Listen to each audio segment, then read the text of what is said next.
27ನೇ ಅಖಿಲ ಭಾರತ ಕನ್ನಡ ಸಾಹಿತ್ಯ ಸಮ್ಮೇಳನದ ಕನ್ನಡ ಜ್ಯೋತಿ ರಥಯಾತ್ರೆಯು ವಿಜಯನಗರ ಶ್ರೀ ಕೃಷ್ಣದೇವರಾಯ ಪಾಲಿಕೆ ಬಜಾರ್ ಬಳಿ ಆಗಮಿಸಿತು. ಅದರಲ್ಲಿ ವಿಜಯನಗರ ಹಾಗೂ ಗೋವಿಂದರಾಜನಗರ ವಿಧಾನಸಭಾ ಕ್ಷೇತ್ರದ ಎಲ್ಲ ಸಾಹಿತಿಗಳು, ಕಲಾವಿದರು, ಕನ್ನಡ ಪರ ಸಂಘಟನೆಗಳ ಮುಖಂಡರು, ಶಾಲಾ ಕಾಲೇಜುಗಳ ವಿದ್ಯಾರ್ಥಿಗಳು, ಕಾರ್ಯಕರ್ತರು, ಸಾಹಿತ್ಯ ಪರಿಷತ್ತಿನ ಪದಾಧಿಕಾರಿಗಳು, ಸದಸ್ಯರು ಭಾಗವಹಿಸಿ ಸಮ್ಮೇಳನದ ಕನ್ನಡ ಜ್ಯೋತಿ ರಥವನ್ನು ಸ್ವಾಗತಿಸಿಕೊಂಡರು.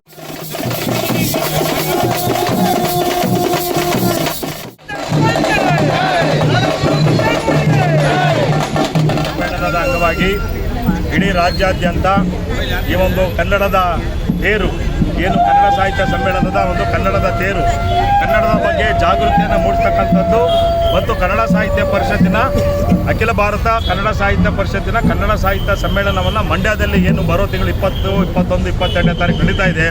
ಅದರ ಅಂಗವಾಗಿ ಇಡೀ ರಾಜ್ಯದಲ್ಲಿ ಕನ್ನಡ ಸಾಹಿತ್ಯ ಪರಿಷತ್ತಿನ ಸಮ್ಮೇಳನದ ಬಗ್ಗೆ ಜಾಗೃತಿ ಮೂಡಿಸ್ತಕ್ಕಂಥದ್ದು ಮತ್ತು ಎಲ್ಲ ಕನ್ನಡ ಮನಸ್ಸುಗಳು, ಸಾಹಿತಿಗಳು, ಕಲಾವಿದಗಳು ಮತ್ತು ರಂಗಭೂಮಿ ಕಲಾವಿದರು ಇರ್ಬೋದು, ವಿವಿಧ ಕ್ಷೇತ್ರಗಳಲ್ಲಿರ್ತಕ್ಕಂಥ ಸಾಧನೆ ಮಾಡಿರ್ತಕ್ಕಂಥ ಸಾಧಕರು ಇರ್ಬೋದು, ಇವರೆಲ್ಲರನ್ನು ಕೂಡ ಗುರುತಿಸಿ ಒಂದೇ ವೇದಿಕೆಯಲ್ಲಿ ಇಡೀ ರಾಜ್ಯದಲ್ಲಿ ಎಲ್ಲ ಗಡಿನಾಡ ಪ್ರದೇಶಗಳಿರ್ಬೋದು, ಹೊರ ರಾಜ್ಯಗಳಿರ್ಬೋದು, ಅಖಿಲ ಭಾರತ ಮಟ್ಟದಲ್ಲಿ ಈ ಒಂದು ಸಮ್ಮೇಳನ ನಡೀತಾ ಇರ್ತಕ್ಕಂಥದ್ದು ನಿಜವಾಗೂ ಕೂಡ ನಮಗೆಲ್ಲರಿಗೂ ಕೂಡ ಹೆಮ್ಮೆ ಇದೆ.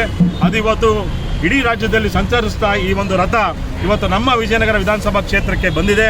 ಹಾಗಾಗಿ ನಮ್ಮ ವಿಜಯನಗರ ವಿಧಾನಸಭಾ ಕ್ಷೇತ್ರದ ಕನ್ನಡ ಸಾಹಿತ್ಯ ಪರಿಷತ್ತಿನ ವತಿಯಿಂದ ಇವತ್ತು ನಾವು ಸ್ವಾಗತವನ್ನು ಮಾಡಿದ್ದೇವೆ. ಇದು ಮುಂದುವರಿಯುತ್ತೆ. ಹೀಗೆ ಹೋಗಿ ಕನ್ನಡ ಸಾಹಿತ್ಯ ಪರಿಷತ್ತು ಚಾಮರಾಜಪೇಟೆ ಕಚೇರಿಗೆ ತೆರಳಿ ಅಲ್ಲಿಂದ ಮುಂದೆ ಇಡೀ ರಾಜ್ಯದಲ್ಲಿ ಸಂಚರಿಸ್ತಕ್ಕಂಥ ಒಂದು ರಥ ಇವತ್ತು ನಮ್ಮ ಮುಂದೆ ಇದೆ. ಹಾಗಾಗಿ ನಮ್ಮೆಲ್ಲರಿಗೂ ಕೂಡ ಹೆಮ್ಮೆ ಇದೆ, ಸಂತೋಷ ಇದೆ. ನಮ್ಮ ಕ್ಷೇತ್ರಕ್ಕೆ ಇಂಥ ರಥ ಬಂದಿರತಕ್ಕಂಥದ್ದು ತಾಯಿ ಭುವನೇಶ್ವರಿಯನ್ನು ಕೊಂಡೊಯ್ತಾ ಇರ್ತಕ್ಕಂಥದ್ದು ಸಂತೋಷ ತಂದಿದೆ.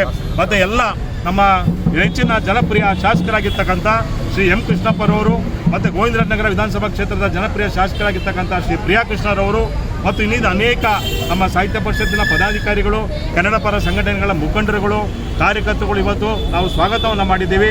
ಮತ್ತು ನಮ್ಮ ಕಂದಾಯ ಇಲಾಖೆಯ ತಹಸೀಲ್ದಾರರು ಇರ್ಬೋದು, ಮತ್ತು ಡೆಪ್ಟಿ ತಹಸೀಲ್ದಾರ್ ಇರ್ಬೋದು, ಶಿಕ್ಷಣ ಇಲಾಖೆಯಿಂದ ಇರ್ಬೋದು, ಮತ್ತು ಇನ್ನಿತರೆ ಇಲಾಖೆಗಳಿಂದ ಬಂದಂಥ ಏನು ಅಧಿಕಾರಿ ವರ್ಗದವ್ರು ಇರ್ಬೋದು, ಸಿಬ್ಬಂದಿ ವರ್ಗದವ್ರು ಇರ್ಬೋದು, ಅವರು ಕೂಡ ಬಂದಿದ್ದಾರೆ.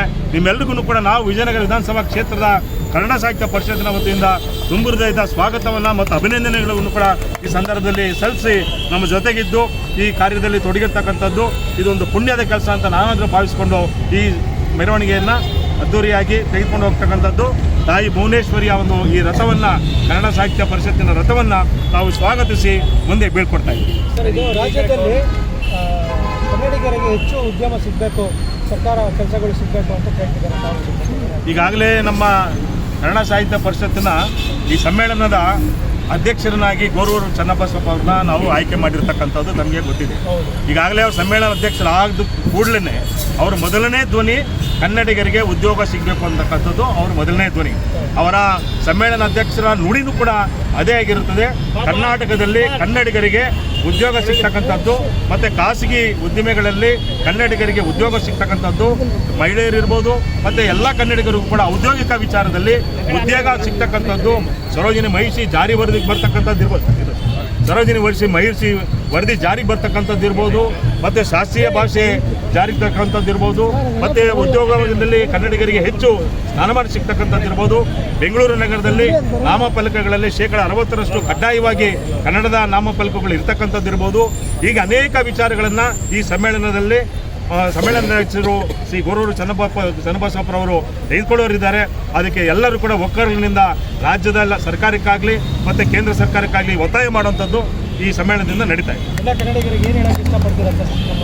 ಎಲ್ಲ ಕನ್ನಡಿಗರು ಕೂಡ ಸ್ವಾಭಿಮಾನಿಗಳು, ನಾವೆಲ್ಲ ಸ್ವಾಭಿಮಾನಿಗಳು, ನಿರಾಭಿಮಾನಿಗಳಾಗಬಾರ್ದು. ನಾವು ಹೊರ ರಾಜ್ಯಗಳಿಂದ ಬರ್ತಕ್ಕಂಥವ್ರು ಪರಭಾಷಿಕರಿಗೆ ನಾವು ಯಾವತ್ತೂ ಕೂಡ ಔದಾರ್ಯವನ್ನು ತೋರಿಸಿದ್ದೀವಿ.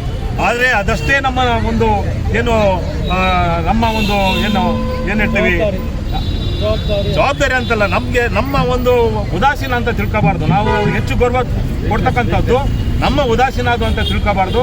ಯಾವುದೇ ಪರಭಾಷಿಕರಿದ್ರು ಕೂಡ ಈ ಮಣ್ಣಿನ ನೆಲ, ಜಲ, ಭಾಷೆ, ಸಂಸ್ಕೃತಿ, ಇಲ್ಲಿರ್ತಕ್ಕಂಥ ನೀರು, ಗಾಳಿ ಇವೆಲ್ಲನೂ ತೆಗೆದುಕೊಳ್ಬೇಕಾದ್ರೆ ಅವರು ಗೌರವಿಸಬೇಕು. ಕನ್ನಡ ಭಾಷೆಗೆ ಗೌರವಿಸಬೇಕು, ಆಡಳಿತ ಭಾಷೆಗೆ ಗೌರವಿಸಬೇಕು. ಮಾತೃಭಾಷೆ ಯಾವುದೇ ಇರಲಿ, ಯಾರೇ ಹೊರ ಭಾಷೆಯಿಂದ, ಹೊರ ರಾಜ್ಯದಿಂದ ಬಂದಿರತಕ್ಕಂಥ ಭಾಷಿಕರಿದ್ರು ಕೂಡ ಕನ್ನಡದ ಭಾಷೆ, ಆಡಳಿತ ಭಾಷೆಗೆ ಗೌರವವನ್ನು ಕೊಡೋದು ಕಲಿಸ್ಕೋಬೇಕು. ಕನ್ನಡ ಭಾಷೆಯಲ್ಲಿ ವ್ಯವಹರಿಸ್ತಕ್ಕಂಥ ಕೆಲಸವನ್ನು ಮಾಡಬೇಕು. ನಮ್ಮ ಕನ್ನಡಿಗರು ಕೂಡ ಎಚ್ಚೆತ್ಕೊಂಡು ಯಾರೋ ಹೊರ ರಾಜ್ಯದಿಂದ ಯಾರೋ ಹೊರ ಭಾಷಿಕರು ಬಂದರೆ ಅವರ ಭಾಷೆಯಲ್ಲಿ ನಾವು ಮಾತಾಡೋಂಥ ಪ್ರಯತ್ನ ಬಿಟ್ಟು ಅವರನ್ನು ನಮ್ಮ ಭಾಷೆಗೆ ಅವ್ರನ್ನ ಮಾತಾಡೋಂಥ ನಿಟ್ಟಿನಲ್ಲಿ ಅವರಿಗೆ ಜಾಗೃತಿ ಮೂಡಿಸ್ತಕ್ಕಂಥದ್ದು, ಕಲಿಸ್ತಕ್ಕಂಥ ಕೆಲಸವನ್ನು ನಮ್ಮ ಕನ್ನಡಿಗರು ಮಾಡಬೇಕು ಅಂತಕ್ಕಂಥದ್ದು ನಮ್ಮ ಅನಿಸಿಕೆ.